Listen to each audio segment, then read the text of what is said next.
Hello everyone, welcome back to my YouTube channel. इस video में हम टोटल 15 क्वेश्चन डिस्कस करेंगे जो कि स्टील डिज़ाइन से संबंधित होंगे।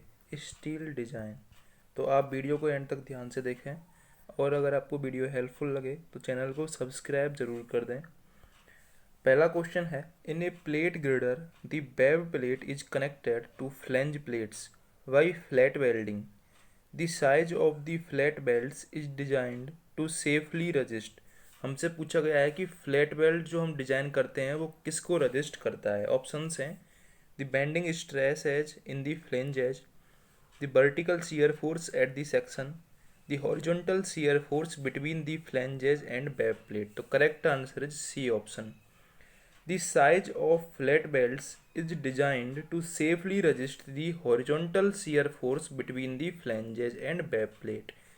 फ्लैंज और वेब प्लेट के बीच में जो हॉरिजॉन्टल शियर फोर्स है उसको रजिस्ट करने के लिए हम साइज ऑफ फ्लैट बेल्ट को डिजाइन करते हैं। ठीक है, इंपॉर्टेंट क्वेश्चन था, आपके एग्जाम में आ सकता है एसएससी जेई में या फिर आरएसएम एसएसबी जेई में भी आ सकता है। ठीक है, which of the following elements of a pitched roof industrial steel building primarily resist lateral load parallel to the ridge. Ridge के पैरेलल जो लेटरल लोड होता है उसको रजिस्ट करने के लिए हम क्या डिजाइन करते हैं? ब्रेसिंग डिजाइन करते हैं। किस में? पिच्ड रूफ में। पिच्ड रूफ में जो ब्रेसिंग डिजाइन करते हैं हम वो किसको रजिस्ट करने के लिए करते हैं? Lateral load parallel to the ridge. अगला क्वेश्चन है, the maximum permissible deflection for a gantry girder spacing over 6 metre on which an EOT, EOT का मतलब है electric overhead travelling crane of capacity 200 kilo newton is operating is. हमसे पूछा है maximum permissible deflection. तो maximum permissible deflection for electric overhead travelling crane के लिए, यानी कि जब ट्रेवलिंग क्रेन अप्लाई हो रही है, यूज में आ रही है, तो मैक्सिमम डिफ्लेक्शन कितना होता है? L upon 750। ठीक है, एल कितना दिया हुआ है हमारे पास? 6 मीटर, यानी कि 6000 mm अपॉन 750। ठीक है, तो इससे हमारे पास वैल्यू क्या निकल के आ जाएगी? 8 mm। तो 8 mm करेक्ट आंसर हो जाएगा। Maximum permissible deflection for a gantry girder when be used electric overhead travelling crane. ठीक है, अगला क्वेश्चन है हमारा, effective length of a rafter may be between two nodes at a distance L perpendicular to the plane of truss is. हमसे पूछा है effective length. Effective length आ सकता है आपके एग्जाम में पूछने के लिए। इफेक्टिव लेंथ पूछा है जब member between two nodes at a distance L perpendicular to the plane of the truss is. तो करेक्ट आंसर इज 0.85 एल। ठीक है, effective length of rafter 0.85 L, आपको याद रखना है। अगला क्वेश्चन है, bearing stiffeners are provided at. हमसे पूछा है बियरिंग स्टिफनर्स कहाँ प्रोवाइड करवाने चाहिए? The supports, the mid span, the point of application of concentrated load. तो correct answer is first and third, यानी कि सपोर्ट्स पर और point of application of concentrated load, यहाँ पर हम बियरिंग स्टिफनर प्रोवाइड करवाते हैं। Supports and point of application of concentrated load, क्योंकि कंसंट्रेटेड लोड जहाँ पर एप्लीकेशन होता है वहाँ पर ही क्या होता है? वेब क्रिपलिंग की प्रॉब्लम आती है।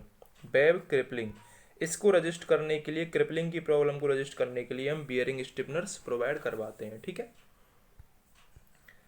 अगला हमारा क्वेश्चन है, इंफॉर्मेशन है जिसको मैच करना है। ग्रुप फर्स्ट में दिया हुआ है, factor to decrease ultimate strength to design strength, factor to increase working load to ultimate load for design. तो हमसे पूछा है, ग्रुप फर्स्ट है factor to decrease ultimate strength to design strength. तो इसके लिए हमारे पास क्या काम में आता है? Material partial safety factor. Ultimate strength को डिजाइन स्ट्रेंथ में चेंज करने के लिए हमारे पास क्या काम आता है? मटेरियल पार्शियल सेफ्टी फैक्टर काम में आता है। ठीक है, सेकंड जो ऑप्शन है वो है factor to increase working load to ultimate load. Working load से अल्टीमेट लोड तक डिजाइन करने के लिए हमको कौन सा फैक्टर काम में आता है? तो वो होता है लोड फैक्टर। ठीक है, लोड फैक्टर क्या होता है? Failure load upon working load, ये होता है लोड फैक्टर का formula, failure load upon working load. तो वर्किंग लोड से अल्टीमेट लोड तक इंक्रीज करने के लिए हम क्या फैक्टर यूज में लेते हैं, लोड फैक्टर। थर्ड जो पॉइंट है वो है statistical method of ultimate load analysis. Ultimate load analysis का स्टैटिकल मेथड कौन सा है? इसका करेक्ट आंसर है lower bound on ultimate load. Lower bound method है किसका? Statistical method of ultimate load analysis. अगला है kinematical mechanism method of ultimate load analysis, तो वो कौन सा है? Upper bound on ultimate load. Kinematic method upper bound, statistical method lower bound, working load से अल्टीमेट लोड डिजाइन करने के लिए लोड फैक्टर। ठीक है, ये हमको याद रखना है। अगला क्वेश्चन है हमारा the cross section in which the extreme fibre can reach the yield stress but can not develop the plastic movement of resistance. यानी कि जो एक्सट्रीम फाइबर है वो यील्ड स्ट्रेस पर तो पहुंच जाता है लेकिन डेवलप नहीं करता है plastic movement of resistance due to failure by local buckling. तो उसको हम क्या बोलते हैं? Semi compact section. C option correct है। सेमी कॉम्पैक्ट सेक्शन की डेफिनेशन क्या हो जाएगी? Extreme fibre can reach in the yield stress but cannot develop the plastic movement of resistance due to failure by local buckling is called as semi compact section।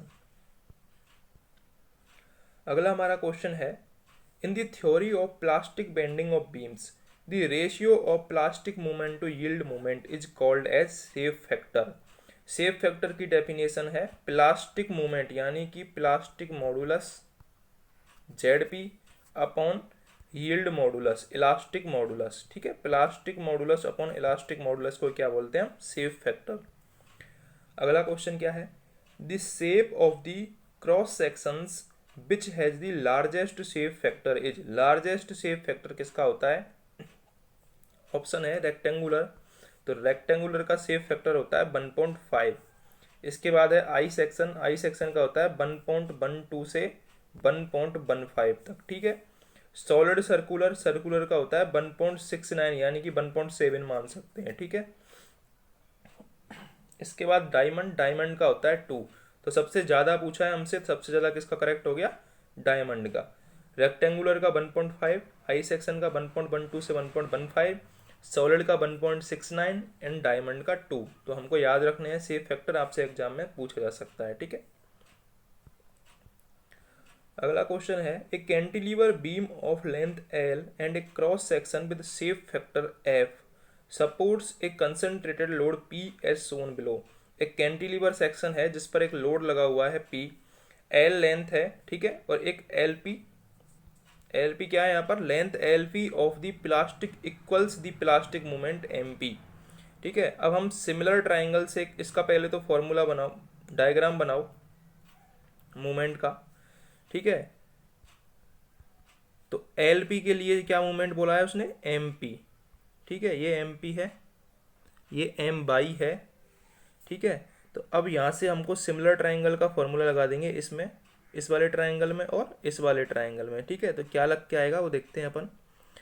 इसके लिए जो movement था वो था एम पी अपॉन एल बराबर half distance जो L के लिए था, एल माइनस एल पी, उसके लिए था yield M y upon L minus L P. ठीक है, दोबारा से डायग्राम दिखाता हूँ आपको मैं पहले। ठीक है, ये लोड था, इसके कारण जो मूवमेंट का डायग्राम बनेगा वो बनेगा ट्राइंगल। ठीक है, एल पी डिस्टेंस तक, ये जो एल पी डिस्टेंस है, इस एल पी डिस्टेंस के लिए जो मूवमेंट है वो है एम पी, और यहाँ एल तक क्या है? M y. ये डिस्टेंस कितनी हो जाएगी? ये हो जाएगी एल माइनस एल पी। ठीक है, तो अब इन दोनों ट्राइंगल में सिमिलर ट्राइंगल का फॉर्मूला हम लगा देंगे। तो क्या होगा? एम पी बाई एल बराबर M yield upon L minus L P. ठीक है, अब इसको सॉल्व करेंगे आगे। हमको फैक्टर दे रखा है M P upon M y, ये दे रखा है हमको एफ के बराबर। ठीक है, तो इसको सॉल्व करके M P upon M y को एफ रिप्लेस कर देंगे और हमारे पास निकल के क्या आ जाएगा? एल पी अपॉन एल बराबर 1 माइनस 1 अपॉन एफ। ठीक है, ये हमारे पास निकल के आ जाएगा। अगला क्वेश्चन है हमारा the 4 cross sections shown below are required to be ordered in increasing order of their respective shape factors। आपसे दोबारा से शेप फैक्टर पूछा गया है, तो सॉलिड का क्या बताया था मैंने, 1.69 सर्कुलर का, ठीक है। इसके बाद आई सेक्शन का क्या था, 1.12 से 1.15, ठीक है। रेक्टेंगुलर का क्या था, 1.5, डायमंड का था 2, ठीक है। तो हमसे पूछा इंक्रीजिंग ऑर्डर में, सबसे पहले आई का आएगा, उसके बाद किसका आएगा, रेक्टेंगुलर का आएगा, रेक्टेंगल के बाद सर्कुलर का आएगा, उसके बाद डायमंड शेप का आएगा, ठीक है। अगला क्वेश्चन है the shape factor of a rectangular section, तो 1.50 इज करेक्ट आंसर। अगला क्वेश्चन इंपॉर्टेंट है, column footing is provided, column footing हम क्यों यूज में लेते हैं, तो correct answer is all of the above. अब देखते हैं कि करके options, to spread the column load over larger area, column load को लार्जर एरिया पर स्प्रीड करने के लिए करेक्ट है।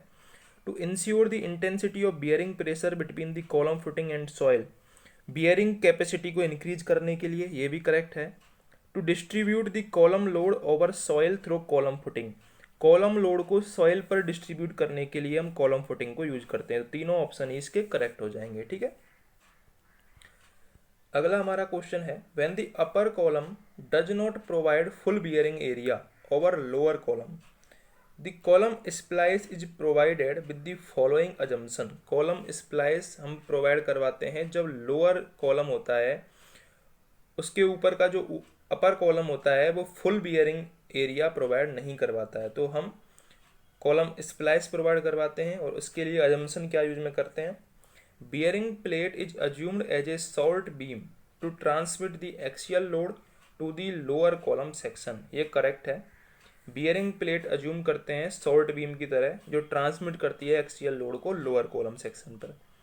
Axial load is assume to be taken by flanges, axial load किसके द्वारा, फ्लेंज के द्वारा बियर किया जाता है, ये हम अजम्पशन लेके चलते हैं। Load transmitted from the flanges of upper column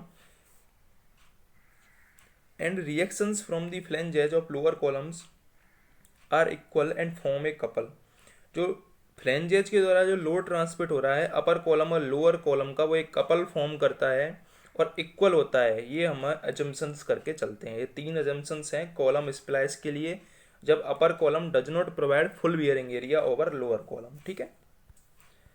अगला हमारा क्वेश्चन क्या है, pick up the correct statement from the following, loaded columns are supported on column bases, correct है a option. Column bases transmit the column load to the concrete foundation, ये भी correct है, column base load को transmit कर देते हैं concrete foundation पे।